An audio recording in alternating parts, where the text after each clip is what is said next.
یک روز در حال عبور از خیابان هستید و یک نفر جلوی شما را میگیرد. خواسته او خیلی ساده است: لطفاً کمک کنید، من باید یک تماس فوری بگیرم. شما نمیدانید او به چه کسی زنگ خواهد زد و آن سوی خط چه کسی منتظر تماس اوست. اگر او به همکار خودش برای یک خرابکاری و یا سرقت مسلحانه زنگ زده باشد، شما اولین مظنون پلیس هستید و به این سادگی ها هم نمیتوانید خودتان را نجات بدهید. تماس از گوشی شما گرفته شده و این به معنای همکاری با خرابکاران است. اگر خرابکاری یا عملیات ترور منجر به کشته شدن کسی شده باشد، شما هم به عنوان بخشی از این عملیات بازداشت و به احکام سنگین، حتی اعدام، محکوم می‌شوید. معمولاً نگفتن برای ما سخت است، مخصوصاً که قرار است به درخواست کمک یک فرد سالمند یا معلول نبگوییم. اما بهتر است مراقب باشیم و با احتیاط بیشتر به این افراد کمک کنیم، چرا که میتواند بخشی از عملیات فریب شما باشد. مثلا یک فرد سالمند از شما میخواهد تا با کارت بانکیش از دستگاه ATM پول بردارید و معمولا هم این کار را انجام میدهید. دستگاه های ATM دوربین های مداربسته دارند و تصویر شما را هنگام گرفتن پول یا جابجایی آن ثبت میکنند. حالا سالمندی که با یک باند خلافکار همکاری میکند به شما یک آبربانک دزدی داده و قصد دارد پول داخل آن را خالی کند. دستگاه چهره شما را هنگام این کار ثبت میکند. برای پلیس اولین مظنون کسی است که چهرهش در آبربانک ضبط شده و قطعاً شما دستگیر و به زندان خواهید افتاد.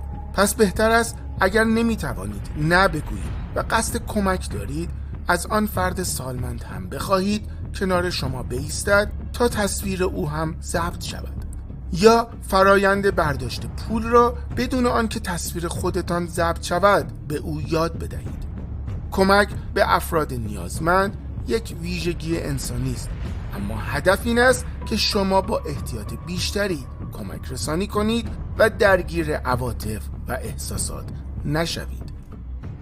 این روزها تاکسی اینترنتی در اغلب گوشی‌ها وجود دارد و برای همین کسانی که قصد خرابکاری یا اعمال خلافکارانه دارند از این تاکسی‌ها برای تردد استفاده می‌کنند، اما نه با گوشی خودشان، با گوشی شما. با بهانه‌های مختلف احساسات شما را تحریک می‌کنند تا برای کمک یک تاکسی اینترنتی بگیرید. فرقی نمی‌کند درخواست کننده کیست، می‌تواند یک کودک یا یک زن یا مرد سالمند باشد. شما برای مقصدی که حتی نمیدانید آنجا چه خبر است تاکسی اینترنتی میگیرید و حتی آنقدر مهربان هستید که پول آن را هم حساب میکنید. این آغاز اتفاقاتی است که برای شما خواهد افتاد. تصور کنید فردی که برایش تاکسی گرفتید به مقصد میرسد، یک عملیات تروریستی یا حتی سرقت مسلحانه انجام میدهد و میگریزد. چه کسی برای او تاکسی گرفته؟ شما.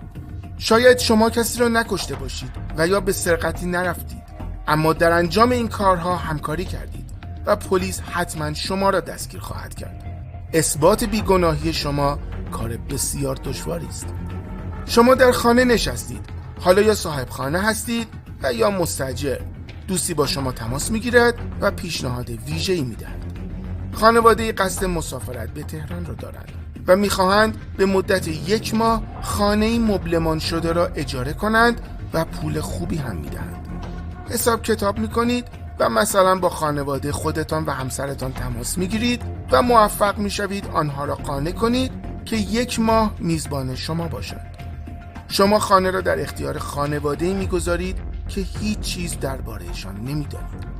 این خانواده برای انجام یک عملیات خرابکارانه به تهران آمدند و به هدف خودشان هم میرسند. چه کسی به آنها جا و مکان داده؟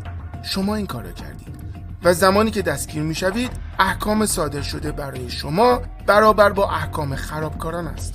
حتی امکان دارد خودتان و همسرتان با حکم اعدام مواجه شوید.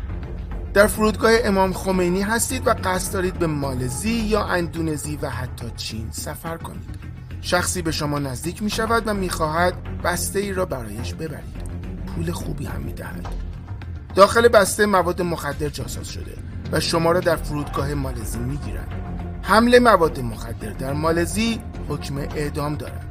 همین حالا هم کسانی در مالزی، اندونزی و چین هستند که در زندان منتظر روز اجرای حکم اعدامشان هستند. نه گفتن یک مهارت است و اگر نداشته باشید حتی شما را تا پای چوبه دار می‌کشاند. بهتر است این مهارت را خوب یاد بگیرید و به فرزندان خودتان هم یاد بدهید.